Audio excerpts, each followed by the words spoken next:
One of those things that you should always take with you in your outdoor kit is cordage, right?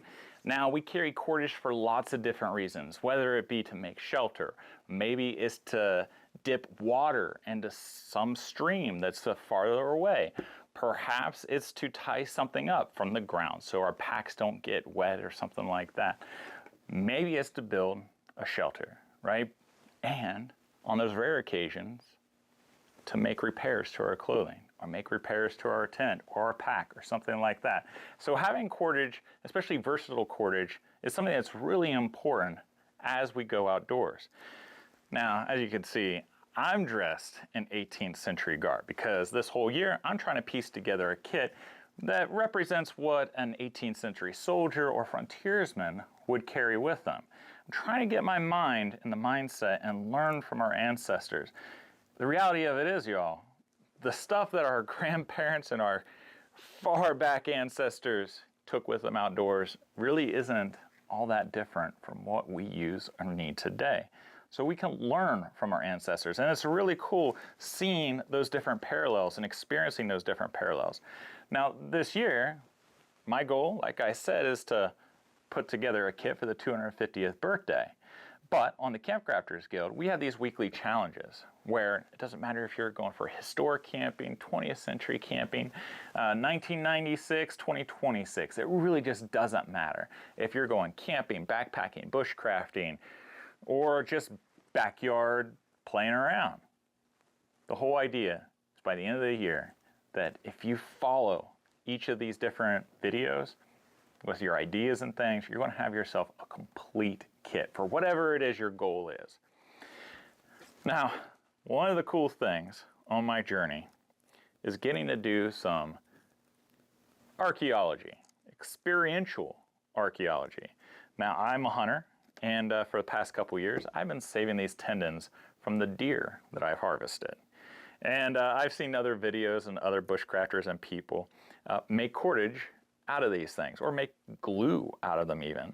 So I was like, man, I gotta get my hand in it, but I didn't know exactly what I was saving them for. I knew I wanted a really cool project. Now, a couple weeks ago, we did whistles, and I made myself a deer antler whistle. It works pretty well, right? And I thought, man, I'm going to need some cordage to wrap this around so my whistle doesn't get lost. Now's the time. It's beautiful. Now's my chance to take this sinew and turn it into something I can use in a real world application. And I can wear it. I can be really proud of it. So, down the rabbit hole I went. And I gotta tell you all, it's really not that hard to make reverse wrap cordage. You don't need sinew. In fact, you can go ahead and go in your backyard and lots of different plants that I'm sure are in your area, you can process down into fiber and make yourself some reverse wrap cordage. Some definitely lend to it a lot better than others. But in reality, just about any plant fiber that you can string out, dry out, and it's got a little bit of durability, you can use it for reverse wrap cordage. But sinew, it requires kind of a special process. So when you get like this, you have to get it down to something like this. From here to here, you gotta smash it up a little bit. Now, our ancestors probably used rocks, okay, and maybe a stump or something like that. I used a ball peen hammer. It's just easier to control. And I used my carving stump, which is not up to my chest. It's actually just a little bit below my waist, to use that to process this down.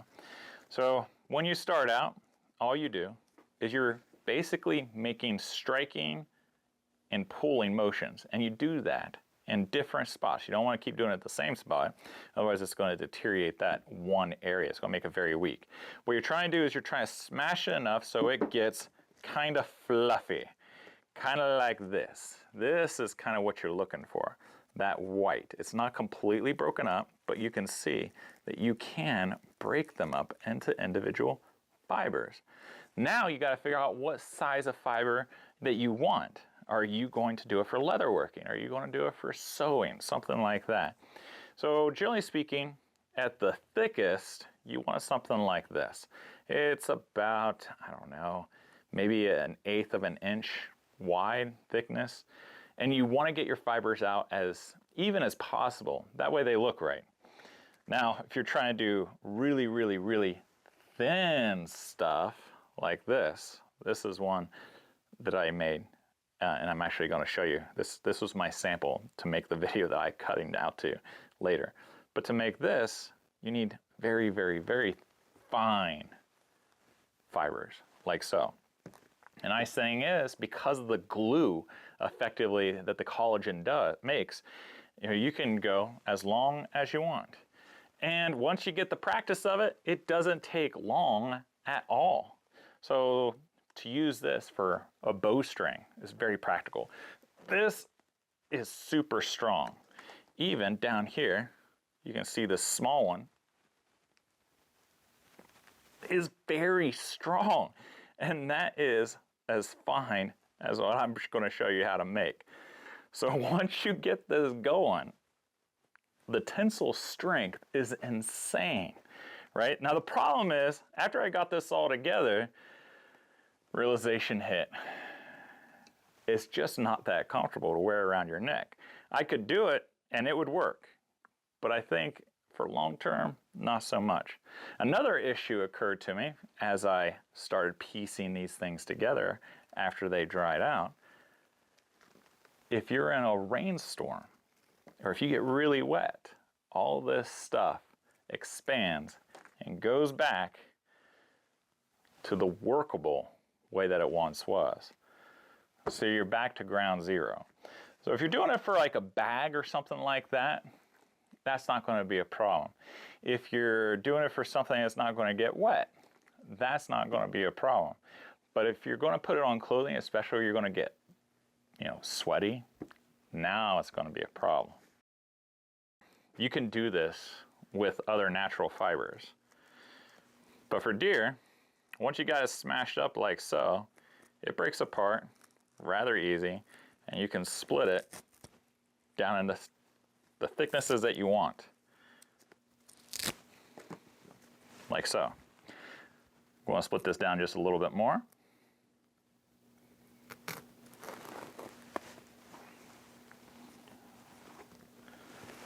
Okay, now you just need to get it wet, which is why I have the water bottle. You don't need to stick this in your mouth. If you stick it in your mouth, it doesn't really taste like anything. I mean, it does have a taste. It's not too offensive to me, but you just need to wet it. And what it's doing is it's going to basically revitalize the tendon. It's going to make it really nice and soft. And you don't want to chew on it. You're just trying to get those fibers soaked.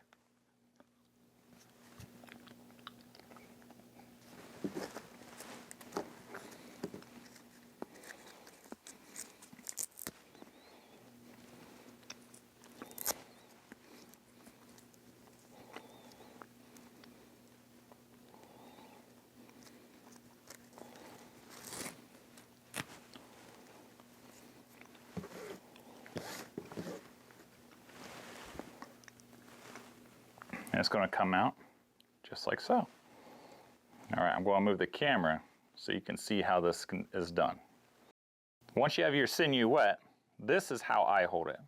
I've got the one end kind of pinched between my middle finger and my ring finger, and I'm holding the other side with my forefinger and my thumb. And my left finger, my left hand's middle finger, is going to be down here to kind of hold the tension. You're just going to twist, and you're going to cross over. And then with my thumb and my ring finger, I want to pinch it and hold it. And then I'm going to twist again, bring my middle finger and my forefinger over to grab it. So you're going the opposite direction. As you can see, I'm twisting toward the right, but then I'm bringing it over to the left. I'm twisting it to the right, bringing it over to the left. Twist, over. Now, once you get the hang of this, while you're watching TV or watching the news or maybe watching the sun go down, this whole process takes no time at all. Now, this type of cordage that I'm making here, with as small as it is, this would be pretty nice for leather work. It's not so thin that you can really sew with it. You could in a pinch for clothes, but this is more for like leather work or canvas work, which how thick this cordage is going to be.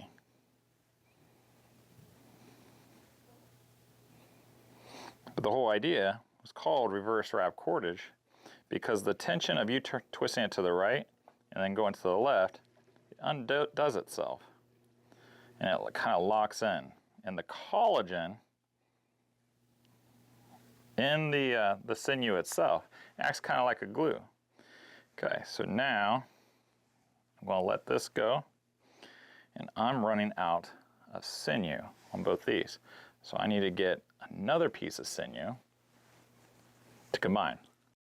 So again, you can either soak it, doesn't take very long, or you can put it in your mouth. And you want the size to be as close to the same as possible. So for this, remember, we're twisting it that way, to your right. So we're going to continue to twist this one just to kind of get us started, all binding up on itself. So now we got to shift how we hold this. So I'm going to use my pinky and my ring finger to kind of hold this tail that once had the loop. Twist, bring over, twist, bring over, twist, bring over. So the process continues on and on and on. And then I'd add this one to the same way over here on this right. And that's how you make reverse wrapped cordage.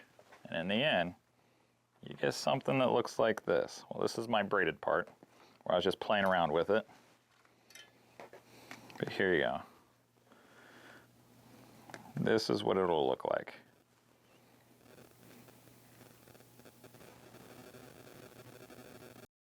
And that's how you do it, my friends.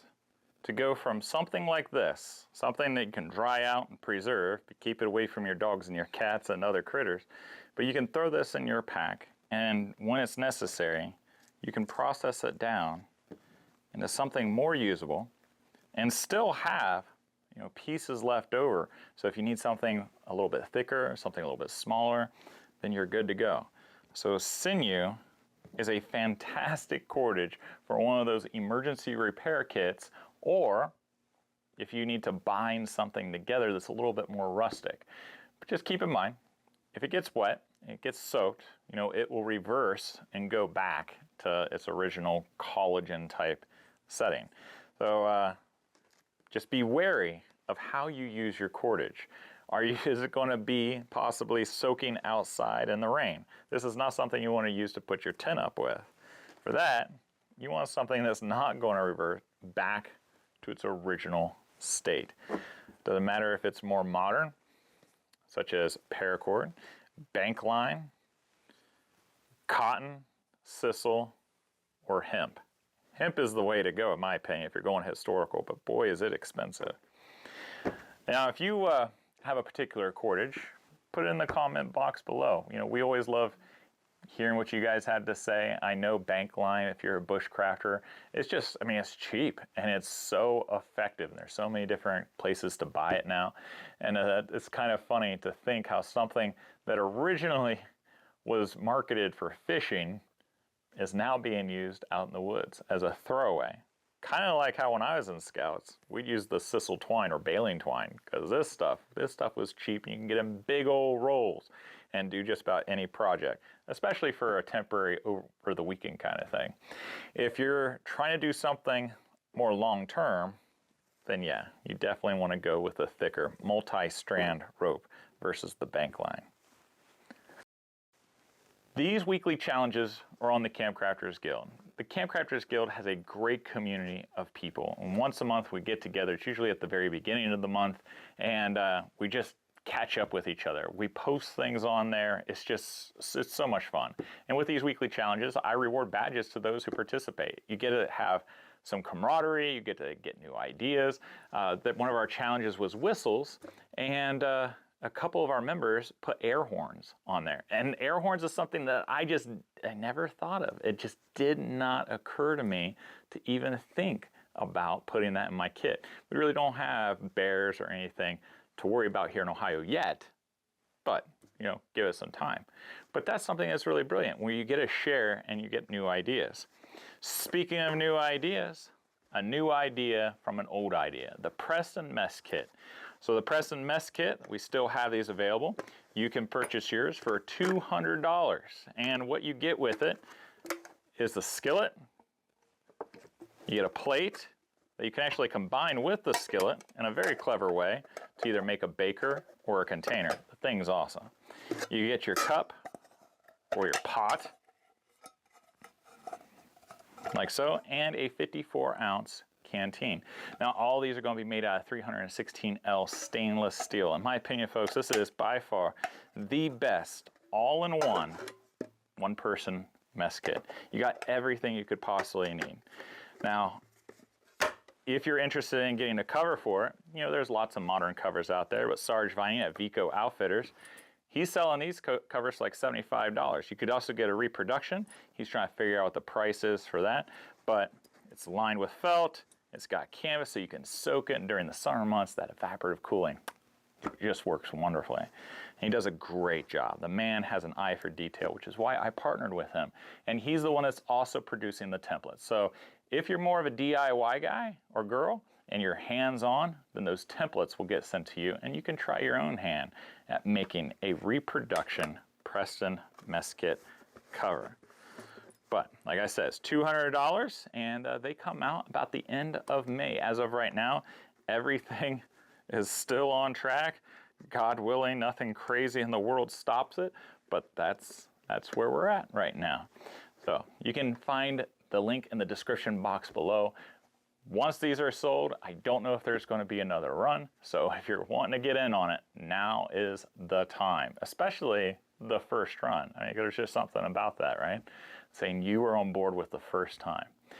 Now, if you'd like to see the video about the Preston Mess Kit, you can check it out here. If you want to see videos about the camp crafting doodads that I got all the way around me, then check it out here. I hope you guys have a wonderful week. Give a kiss to your loved ones, and I'll see you guys next time. Take care.